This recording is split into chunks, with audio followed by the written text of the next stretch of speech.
nouveau à cette partie de notre réunion où nous entendons un message de la parole de Dieu, une prédication qui vient des Écritures. Et j'aimerais ce matin qu'on puisse considérer l'enseignement de notre verset du mois. À chaque mois, on veut mémoriser la parole de Dieu, mais c'est important de comprendre ce qu'on mémorise pour ne pas tirer les choses hors contexte et faire des applications qui ne glorifient pas Dieu. Mais donc, encore une fois, sur le thème de la sainteté pratique, j'aimerais qu'on puisse considérer ce que les Écritures ont à dire à l'enfant de Dieu, ce qu'ils ont à dire aux chrétiens, à celui qui connaît Dieu personnellement. Et pour le faire, j'aimerais vous inviter à tourner dans 2 Corinthiens, chapitre 7, la deuxième épître aux Corinthiens, au chapitre 7 et au verset 1. 2 Corinthiens, chapitre 7 et au verset 1, alors que le texte biblique nous donne une exhortation personnelle envers la sainteté pratique. 2 Corinthiens, chapitre 7, au verset 1, on nous dit « Ayant donc de telles promesses ». On va voir c'est quoi les promesses qui viennent dans les versets précédents dans un instant. Mais « Ayant donc de telles promesses, bien-aimés, purifions-nous de toute souillure de la chair et de l'esprit, en achevant notre sanctification dans la crainte de Dieu. » Donc l'exhortation est double. On nous dit premièrement qu'il faut une purification entière de notre vie. Il faut être ouvert à ce que Dieu ait accès à tous les domaines. Qu'il puisse venir nous parler concernant l'éducation de nos enfants, qu'il puisse venir nous parler concernant la relation conjugale, qu'il puisse venir nous parler concernant le respect pour nos parents âgés, qu'il puisse venir nous parler concernant notre rôle dans la société et en tant qu'employé, dans tous les domaines que Dieu ait accès. C'est vraiment une purification intérieure et extérieure. On nous dit, ayant donc de telles promesses, bien-aimés, purifions-nous. Donc ça, c'est nous qui devons le choisir. C'est volontaire, c'est personnel. Purifions-nous de toute souillure, premièrement de la chair dans notre corps et de l'esprit dans notre âme. Puis ensuite, on nous dit, en achevant notre sanctification dans la crainte de Dieu, avec la bonne attitude, avec un respect profond pour la personne de Dieu. Cette semaine, alors que je regardais ce passage, cette semaine, alors que j'analysais un petit peu cette exhortation envers les chrétiens, je me suis dit, ces deux aspects-là, de se purifier entièrement dans tous les domaines et ensuite le faire avec un égard correct envers la personne de Dieu, une bonne attitude. Je pensais à ça, je me suis dit, hey, on retrouve exactement ça dans notre verset thème pour l'année, où on nous parle du fait que Dieu est saint, sa personne est entièrement sanctifiée, qu'à la lumière de notre respect pour sa personne et de notre désir d'être en relation avec un Dieu saint, là, la Bible nous dit qu'on devrait accepter d'être purifié dans toute notre conduite, dans tous les domaines des choix de notre vie, les domaines des pratiques personnelles. Et ça, c'est une sanctification qui est complète. Et c'est le titre de mon message ce matin. J'aimerais voir deux choses dans les versets précédents, dans les promesses qui nous sont données dans ces quelques versets qui précèdent, qui vont nous encourager à être prêts à une sanctification complète, à une sainteté complète dans les voies de Dieu. Mais juste avant de voir ce défi qui nous est donné par la parole de Dieu, et avant d'ouvrir notre cœur, j'aimerais qu'on puisse juste aller dans la prière et demander à l'Esprit de Dieu de parler à notre cœur. Prions ensemble, s'il vous plaît. Ô Père Céleste, merci Seigneur pour ce privilège à nouveau de considérer la parole de Dieu. Seigneur, merci pour ce manuel de vie que tu nous as donné pour nous permettre d'être différents dans ce monde, nous permettre de vivre d'une telle manière que nous pouvons vraiment non seulement te glorifier et avoir un bon témoignage, une bonne réputation envers les gens qui nous entourent, mais aussi, Seigneur, qu'on puisse vraiment te plaire dans notre quotidien. Seigneur, qu'on puisse penser comme toi, tu désires qu'on pense, qu'on puisse parler de la manière que nous devons parler et qu'on puisse se conduire en toutes choses d'une manière qui va glorifier ton nom. Seigneur, tu nous dis, soit donc que nous mangions, soit que nous buvions dans ces petits détails ou dans les autres, soit que nous fassions quelque autre chose, que nous devons tout faire pour la gloire de notre Dieu. Seigneur, encourage-nous ce matin par les promesses des Écritures. Aide-nous à voir ces conditions spirituelles qui nous permettent d'avoir une bonne relation avec toi.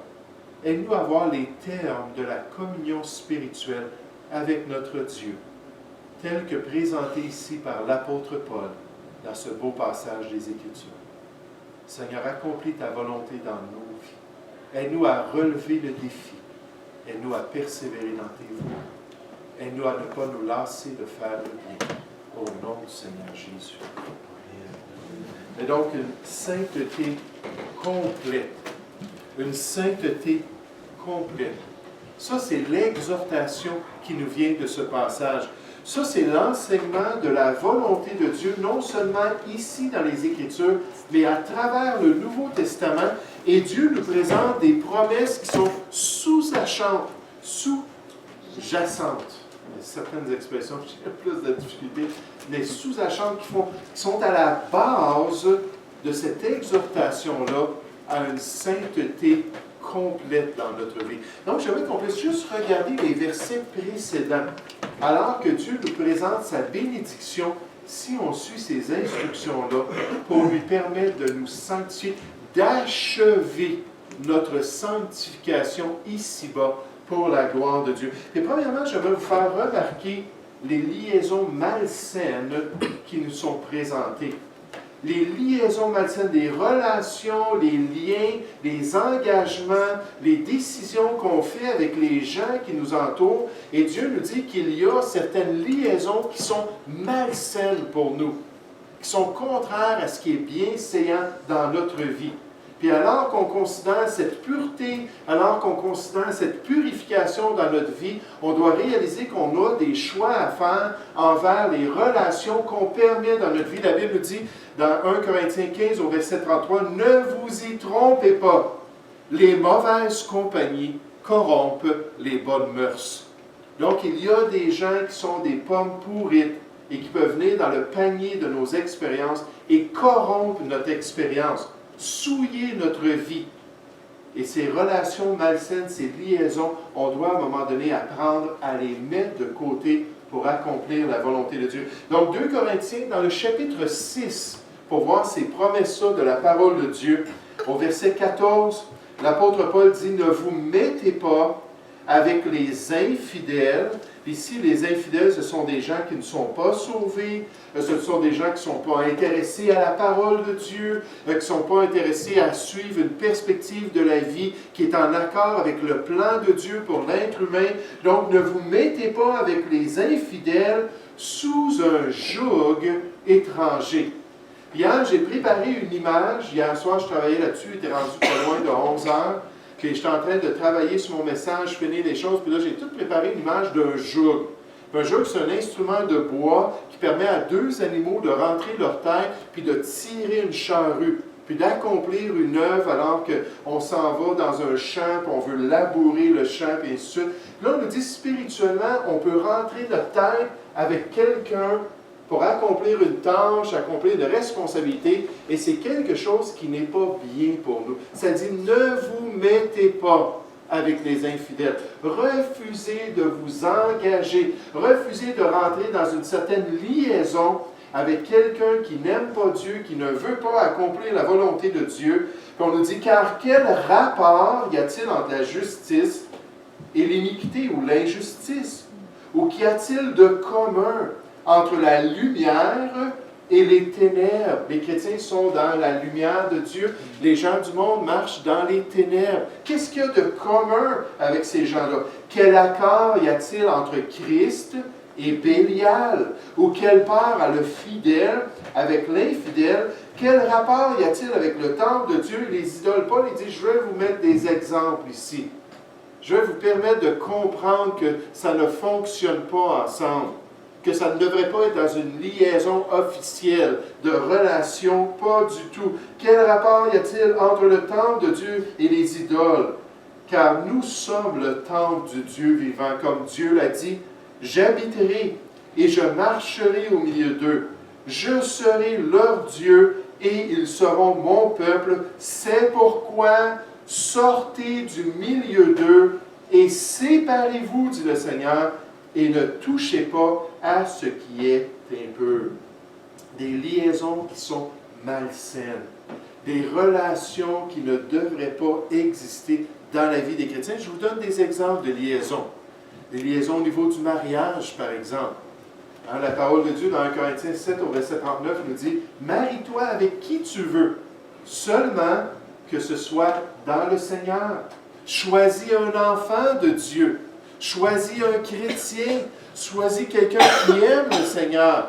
Puis là, tu vas avoir la bénédiction de Dieu. Là, tu vas avoir l'approbation de ton Seigneur. Il va être joyeux envers ton mariage. J'ai tellement hâte au 11 juin de voir cela. Ces vœux, cet engagement, cet amour qui va déborder. Là, on va voir deux personnes dans le Seigneur, mais c'est une des plus grandes relations sur cette terre. Le mariage. On ne devrait pas se mettre dans ce joug étranger avec un infidèle, quelqu'un qui ne connaît pas Dieu. Vous savez, il faut que je le répète occasionnellement parce que malheureusement, j'apprends de chrétiens qui vont rentrer dans ce joug-là avec des infidèles. Puis comme c'est triste, la Bible nous dit dans Proverbe 25 au verset 20 que c'est un piège pour l'homme de prendre un engagement sacré aux yeux de Dieu et de ne réfléchir qu'après avoir fait un vœu, après être rentré dans le joug. La Bible nous dit, pense-y bien, avec quelqu'un qui ne s'en va pas dans la même direction, avec quelqu'un qui n'a pas les mêmes valeurs que toi, avec quelqu'un qui ne suit pas le manuel de vie. Ne rentre pas dans une telle relation. C'est une liaison qui est malsaine. On a des liaisons au niveau des ententes dans les affaires. On a des liaisons qui sont des engagements envers des activités. Ces activités-là qui prennent la place du service pour Dieu, qui prennent la place des réunions de l'Église. Je sais que des fois on est occupé, il arrive une circonstance de travail, tout ça, c'est comprenable. Il y a des gens qui s'engagent pour faire des choses à chaque semaine, alors qu'ils devraient venir s'assembler avec d'autres chrétiens, alors qu'ils devraient venir exhorter les autres à marcher dans le Seigneur, alors qu'ils devraient s'exciter mutuellement à l'amour et aux bonnes œuvres. Ce sont des liaisons qui sont malsaines et contraires à la volonté de Dieu. Je me souviens, il y a des années, on avait un homme dans notre assemblée, il s'appelait Abdoul. Puis Abdoul venait du Maroc. Puis Abdoul, c'était un homme, quand je pensais à lui, je pensais à l'ancien lutteur. Quand j'étais jeune, là, il y avait la lutte professionnelle, puis il y en avait un qui s'appelait Abdullah le Butcher. Puis il avait l'air un petit peu comme ça, un grand gaillard, puis un gros visage, puis je ne voulais pas le rencontrer dans le noir quelque part, j'avais pensé qu'il était un tueur. Mais Abdul avait vraiment de beaux dons au niveau de la boulangerie. Puis il était capable de faire des croissants, puis toutes sortes de boulangeries, il était vraiment bon. Puis à un moment donné, il a trouvé quelqu'un à Montréal qui n'était pas sauvé, qui n'était pas intéressé aux choses spirituelles et qui voulait s'associer avec lui pour partir une boulangerie. Puis alors qu'il a pris cette décision-là, le pasteur a enseigné sur ce passage-là. Puis il a fait le commentaire, ne vous engagez pas dans une aventure commerciale, dans une aventure quelconque, là, où vous êtes lié par document avec quelqu'un de non sauvé, parce que vous allez vite vous apercevoir qu'ils n'ont pas les mêmes buts, ils n'ont pas les mêmes pensées, ils vont vouloir faire des choses en dessous de la terre, ça ne leur dérangera pas d'être malhonnêtes d'une manière ou d'une autre. Puis il dit, n'entrez pas dans une relation comme ça. Puis je me souviens, Abdul était devenu rouge quand il a entendu cela. Et qu'il était fâché. Mais vous savez, c'est pour ça qu'on doit ouvrir notre cœur. C'est pour ça qu'on doit considérer les voies de Dieu. Et là, Dieu nous parle de cette liaison malsaine-là, mais il nous le met dans le contexte d'une liaison qui devrait être prioritaire pour nous. Une liaison qui devrait être prioritaire. Vous savez, si on est sauvé, Dieu est notre Père. Dieu est là dans notre vie. Et lui, il ne peut pas nous renier. Il va demeurer fidèle, même si on est infidèle. Mais il nous dit qu'il y a une condition à pouvoir avoir sa présence quotidiennement. à pouvoir avoir une relation intime avec lui, à pouvoir dire comme Jésus-Christ, je suis dans le Père et le Père est en moi, j'aime le Père et le Père m'aime, puis avoir une intimité, puis demeurer proche du Seigneur, être un avec lui en esprit. Ici, Dieu nous dit qu'effectivement, il y a une condition, et cette condition-là, c'est d'être prêt à prioriser notre relation avec Dieu. Si on dit non, non, non, moi, il y a des choses que Dieu ne veut pas, que j'aime, puis je suis prêt à les pratiquer malgré sa volonté, on ne peut pas se tourner vers Dieu après et dire, Dieu, où es-tu? Comment ça se fait, Seigneur, tu ne parles plus à mon cœur? Comment ça se fait, Seigneur, j'ai plus la joie de mon salut? Comment ça se fait que je lis ta parole et c'est mort? Avant, tu m'enseignais des choses. Avant, tu permettais de comprendre. Cette semaine, je lisais 2 passages anodins dans l'Ancien et dans le Nouveau Testament. Puis l'Esprit de Dieu les a mis ensemble et pouf! Hey, j'ai saisi quelque chose dans ma vie. Wow! Toute la journée, j'étais excité. Toute la journée, j'ai dit, Seigneur, merci. Merci que tu m'as montré cela. Merci que tu m'as enseigné ça. Tu as ouvert mon intelligence, tu as ouvert mes yeux pour que je saisisse la profondeur de tes voix. Mais des fois, on dit, mais Seigneur, où es-tu?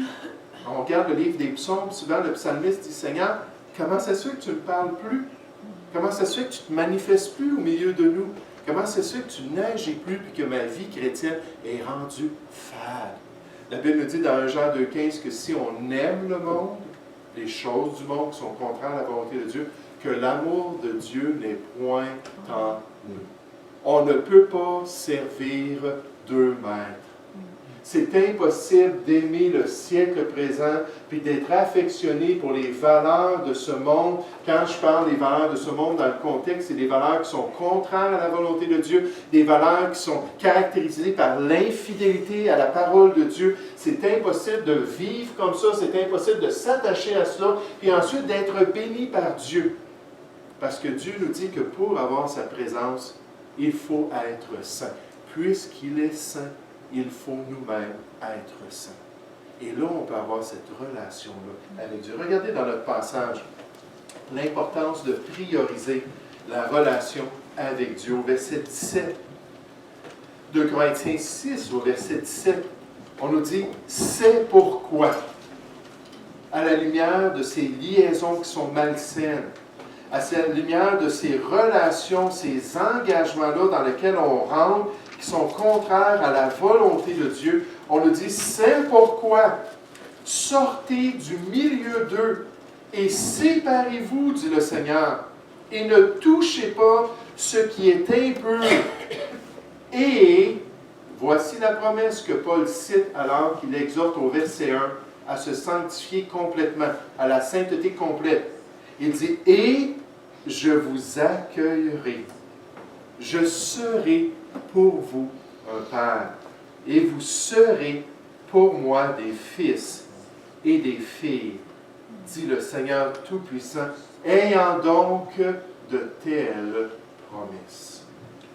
Dieu est en train de nous parler ce matin concernant les choix de notre cœur. Il est en train de nous dire qu'on doit choisir d'accomplir sa volonté, qu'on doit choisir de marcher selon sa parole, qu'on doit choisir d'enlever progressivement les choses que Dieu lui-même nous montre dans la vie. Maintenant, ça peut arriver qu'il y a des gens qui sont déjà engagés. Puis peut-être on entend ça ce matin pour dire, oui, mais moi je ne le savais pas. Moi, je ne comprenais pas ces principes-là. Moi, je pense, dans un contexte comme ça, que si on dit au Seigneur, Seigneur, c'était pas bien. Tu vois mon cœur, pardonne-moi, puis viens me bénir tout de même. Et à ce moment-là, Dieu peut être avec nous. Il veut être un tendre père pour ses enfants. Il veut être celui qui nous accompagne quotidiennement. Il veut être celui qui vient nous bénir dans notre vie personnelle et nous permettre d'avoir la grâce et la force pour accomplir sa volonté. Mais il faut faire les bons choix.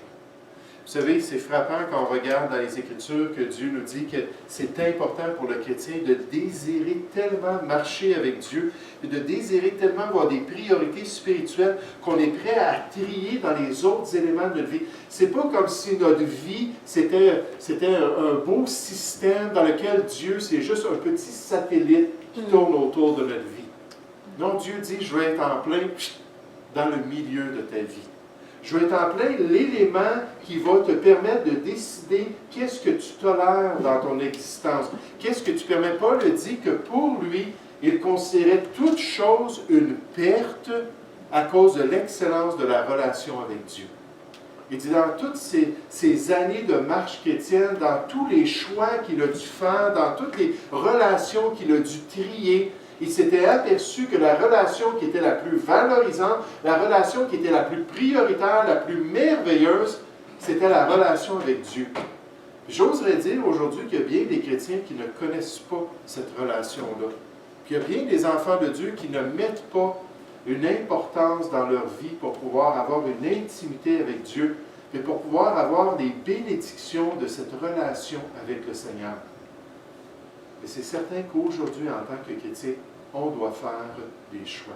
Vous savez, ce qui est frappant pour moi, tournez avec moi dans 1 Jean chapitre 1. 1 Jean chapitre 1, ce qui me frappe, la première épître de Jean au chapitre 1, c'est que l'apôtre Paul cite l'Ancien Testament lorsqu'il donne cette exhortation-là. Il se base sur l'autorité des Écritures de l'Ancienne Alliance. Et dans l'Ancien Testament, c'était un défi pour le peuple juif de choisir Dieu avant toute chose, de choisir d'avoir une relation intime avec lui comme priorité. Puis malheureusement, c'est quoi le constat de l'Ancien Testament, de ce qu'on voit dans les Écritures? C'est un grand échec. Combien de fois le peuple s'est éloigné de Dieu? Combien de fois leur caractéristique, c'était de poursuivre la vanité des choses de ce monde, de s'attacher au plaisir de la vie, de se donner à l'idolâtrie qui plaisait à leur chair, plutôt que de suivre Dieu. Puis une des choses qu'on voit dans l'Ancien Testament, c'est des personnages dans une superbe relation avec Dieu. Des personnages qui avaient vraiment une intimité profonde avec leur Sauveur, qui pouvaient se réjouir de ce privilège de connaître le seul vrai Dieu. Puis là, la grande majorité du restant des gens, c'était des gens qui n'avaient aucune relation avec Dieu. Là, on arrive dans la Nouvelle Alliance, puis on nous donne le même défi. J'aimerais vous dire, dans le livre de l'Apocalypse, on nous parle du peuple pendant la dernière période, la période de la tribulation. Une période de 7 ans dans la prophétie biblique où les croyants vont être persécutés. Qu'est-ce qu'on dit à ces croyants-là? Sortez du milieu d'eux et ne touchez pas à ce qui est impur. Dans un nouvel ordre mondial où tout va naviguer autour des 10 nations qui vont dominer sur la terre, autour d'un grand personnage qui va se proclamer le héros, le sauveur des nations, et autour d'un esprit d'impiété profond envers la volonté de Dieu. Les croyants de cette époque vont être exhortés à sortir du milieu de ce système-là, sortir du moule du siècle présent pour accomplir la volonté de Dieu. En d'autres mots, dans toutes les époques, ça a été le même défi. Dans tout temps, ça a été la même responsabilité de se séparer des relations malsaines pour pouvoir prioriser la relation avec Dieu. C'est pour ça que la Bible nous dit que le plus grand commandement, c'est d'aimer Dieu premièrement. Puis ensuite, d'aimer les autres et d'avoir des relations saines dans notre vie. Regardez en terminant comment c'est conditionnel. 1 Jean chapitre 1 au verset 5, en parlant de l'enseignement du Seigneur Jésus envers les apôtres, ses premiers disciples. Voici une part de ce qu'il leur a dit pendant ces 3-4 ans de ministère auprès de ces gens. Au verset 5, 1 Jean chapitre 1, verset 5, il dit « La nouvelle que nous avons apprise de lui, de Jésus-Christ, et que nous vous annonçons parce que vous aussi devez le comprendre, c'est que Dieu est lumière et qu'il n'y a point en lui de ténèbres. » La lumière, ça parle de la perfection, ça parle de la pureté, la sainteté parfaite de Dieu. Dieu est lumière et qu'il n'y a point en lui de ténèbres. Si nous disons en tant que croyants que nous sommes en communion avec lui et que nous marchions dans les ténèbres, nous mentons. C'est impossible.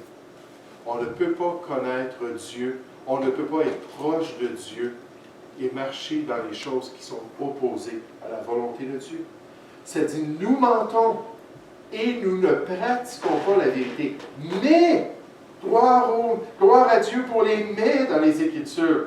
Mais si nous marchons dans la lumière, comme il est lui-même dans la lumière, nous sommes mutuellement en communion, pas seulement avec Dieu, ce Dieu saint-là, mais avec les uns les autres. Nous sommes mutuellement en communion et dans notre faiblesse, le sang de Jésus, son Fils, nous purifie de tout péché. Est-ce qu'on a un désir de marcher avec Dieu? Est-ce qu'on a un désir pour une relation intime avec lui? Est-ce qu'on veut le connaître de plus en plus? Est-ce qu'on veut porter de plus en plus de fruits? Est-ce qu'on veut que la sève spirituelle puisse se manifester de plus en plus à travers nous? Vous savez, une des choses qui est très dure en tant que pasteur, c'est non seulement voir mes propres faiblesses envers le monde, mais c'est de voir des chrétiens qui sont tellement attachés au monde. De voir des enfants de Dieu qui sont tellement accrochés à des choses qui sont vaines. Le monde va passer, frères et sœurs. Qu'est-ce qu'on aura fait pour Dieu? Quelles auront été nos décisions pour lui permettre d'avoir accès à toute notre vie et à nous transformer de plus en plus à l'image de Jésus? La Bible nous dit que dans le plan de Dieu, dans Romains 8, au verset 30, je pense, dans le plan de Dieu, on a été prédestinés à porter l'image de Jésus-Christ. Pas juste un petit peu, là, entièrement.